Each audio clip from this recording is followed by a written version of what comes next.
Good morning दोस्तों, मैं चंद्रशेखर वर्मा आपका CSV क्लासेस मौइया में स्वागत है।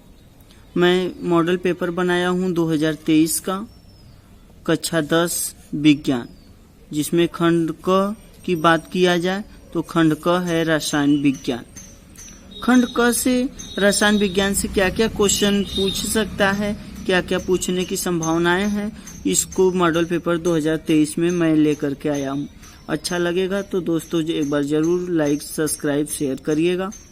इसमें क्वेश्चन नंबर 1 मैं बनाया हूं। देखिए दोस्तों, संयोजन या वियोजन अभिक्रिया क्या है, उदाहरण देकर के समझाइए और समीकरण भी लिखिए। क्वेश्चन 2, ऊष्माक्षेपी ऊष्माशोषी अभिक्रिया को उदाहरण द्वारा समझाइए। वेरी इंपॉर्टेंट क्वेश्चन है बच्चों, इसको आ सकता है पेपर में, इसलिए इसको तैयार करके जाएं। क्वेश्चन नंबर अगला के रूप में हम लोग तैयार करेंगे, विस्थापन अभिक्रिया किसे कहते हैं, उदाहरण द्वारा समझाइए। इंपॉर्टेंट यह भी है, कई बार क्वेश्चन आया हुआ है। अगला आप लोगों को क्या तैयार करना है, ऑक्सीकरण अपचयन या रेडॉक्स अभिक्रिया क्या है, उदाहरण द्वारा भी इसको समझाइए। क्वेश्चन अगला बनाने की संभावनाएं होगी, समीकरण को संतुलित करना, जैसे कि एग्जाम्पल में मैं दिया हूं BaCl2 plus H2SO4 equal to देगा आपका BaSO4 और HCl। इसको संतुलित करने के लिए दोस्तों, तो इसको संतुलित करने सभी लोगों को आता ही है, इसको पढ़ करके जाइएगा। अर्थात इसको संतुलित करना है तो यहाँ पे 2 लगा देंगे और यह समीकरण पूर्ण रूप से संतुलित हो चुका। अगला हम लोग बात करते हैं, आपको क्या पढ़ के जाना है, अम्ल या क्षार को बोला जाता है भस्म की आधुनिक अवधारणा दीजिए तथा एक प्रबल अम्ल और दुर्बल भस्म का नाम भी लिखिए। अगला हम लोग क्या पढ़ के जाएंगे, pH की परिभाषा दीजिए। हाइड्रोजन आयन सांद्रण से आप क्या संबंध है, हाइड्रोजन आयन सांद्रण से क्या संबंध है, इसको स्पष्ट कीजिए। नेक्स्ट क्वेश्चन के रूप में हम लोग तैयार करेंगे, ब्लीचिंग पाउडर या तो फिर इसे बोला जाता है बिरंजक चूर्ण की निर्माण विधि लिखिए तथा समीकरण दीजिए। इसको भी पढ़ के जाइएगा दोस्तों। नेक्स्ट के रूप में हम लोग देखेंगे प्लास्टर ऑफ पेरिस का अणुसूत्र, इसके बनाने की विधि और समीकरण व उपयोग लिखिए। तो दोस्तों अगर प्लास्टर ऑफ पेरिस की बात करें तो प्लास्टर ऑफ पेरिस जो होगा CaSO4 × ½ H2O होता है। तो अच्छा लगा है तो इसको स्क्रीनशॉट लीजिए बच्चों। अब हम आगे चलते हैं, इसका स्क्रीनशॉट ले लीजिए, आप लोग ले लिए। चलो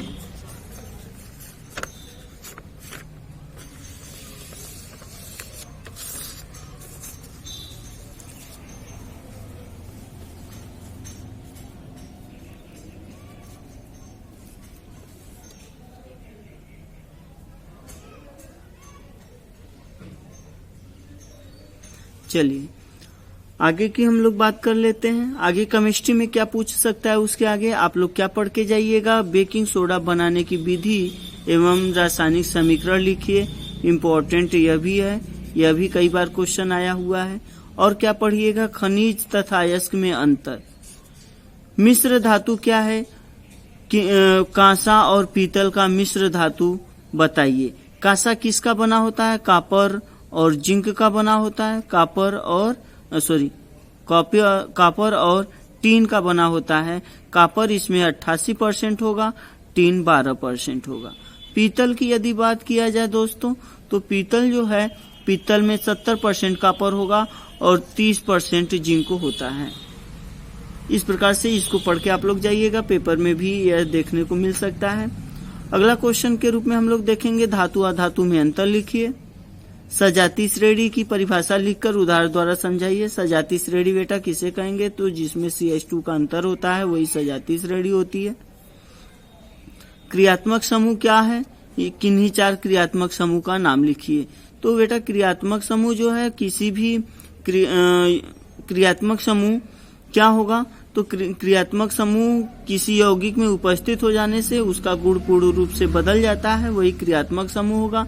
और 4 क्रियात्मक समूह का नाम लिखने के लिए आ सकता है, तो OH हाइड्रोक्सी समूह क्रियात्मक समूह है, COOH क्रियात्मक समूह है, और क्या हो सकता है, CN साइनाइड क्रियात्मक समूह हो सकता है, और CO होगा। बहुत सारे ऐसे जो क्रियात्मक समूह होगा, इसको तैयार कर लीजिएगा।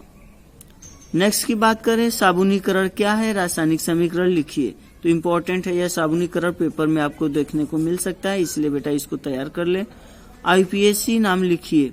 IUPAC इस प्रकार से आएगा, बहुत सारे IUPAC आपकी किताब में दिया हुआ है। IUPAC का मैं कोई क्वेश्चन नहीं बना रहा हूं। जैसे यहाँ पे एक मैं छोटा सा एग्जांपल लिया हूं, CH3COOH, इसका IUPAC नाम क्या होगा, एथेनोइक अम्ल। यहाँ पे इसका IUPAC नाम है, कार्बन 1 था तो मेथेनल, यहाँ पे कार्बन 1 है तो मेथेनोइक अम्ल। इसका क्या नाम हो सकता है, इसका IUPAC नाम बेटा बताओ, तो इसका नाम होगा 1,3 डाई मतलब 2 लगाया हूं, 1 2 3 4। देखो बेटा पहले और तीसरे पे डबल बॉन्ड है, इसलिए मैं 1 3 लगाया। डबल बॉन्ड 2 है, इसलिए मैंने डाई लगा दिया। 4 कार्बन के लिए ब्यूट होता है, ब्यूट में डबल बॉन्ड है तो इन लगा दिए, क्या हो गया बेटा, ब्यूटीन। इसका नाम हो गया क्या, 1,3 डाई ब्यूटीन। चलिए आगे हम लोग बात करते हैं, मिसेल क्या है, या फिर साबुन की सफाई पर टिप्पणी लिखिए, या फिर हाइड्रोजनीकरण क्या है, तो इसको भी आप लोग पढ़ के जाइएगा। नेक्स्ट क्वेश्चन की बात करें हम लोग, एसिटिक अम्ल या एथिल अल्कोहल बनाने की विधि व समीकरण दीजिए, इंपॉर्टेंट है। नेक्स्ट की बात करें तो मूल आवर्त सारणी क्या है, इसकी व्याख्या कीजिए। आधुनिक आवर्त सारणी के नियम, इसके गुण दोष लिखे, इंपॉर्टेंट है, कई बार क्वेश्चन आया हुआ है। दीर्घाकार आवर्त सारणी के 4 गुण लिखिए। तो दीर्घाकार आवर्त सारणी में, मूल आवर्त सारणी में बेटा क्या करेंगे, तत्वों के भौतिक व रासायनिक गुण, परमाणु भारों के आवर्ती फलन होता है, परमाणु भारों के आवर्ती फलन होगा, मूल आवर्त सारणी होगा।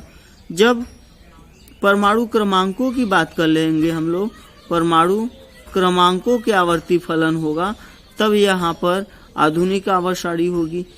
दीर्घाकार आवर्त सारणी किसे कहेंगे, तो इलेक्ट्रॉनिक विन्यास के आधार पर जो सारणी बनाई गई, इलेक्ट्रॉनिक विन्यास के आधार पर जो सारणी बनाई गई उसे हम लोग कहते हैं दीर्घाकार आवर्त सारणी। तो एक क्वेश्चन यहाँ पे और देखते हैं हम लोग, टिप्पणी लिखिए, किस पर आ सकता है, विकर्ण संबंध। तो आवर्त 2 के तत्व आवर्त 3 से समानता प्रदर्शित करेगा, तो इसे हम लोग कहते हैं विकर्ण संबंध। नेक्स्ट की बात करें, निरूपक तत्व, वर्ग 3 के जो सदस्य होगा वह निरूपक तत्व होता है। संक्रमण तत्व पढ़ के जाइएगा, S और P ब्लॉक के बीच के तत्वों को संक्रमण तत्व कहा जाता है। आंतरिक संक्रमण तत्व पढ़िएगा, तो यहाँ से केमिस्ट्री आपका कंप्लीट होता है। स्क्रीनशॉट ले लो बेटा।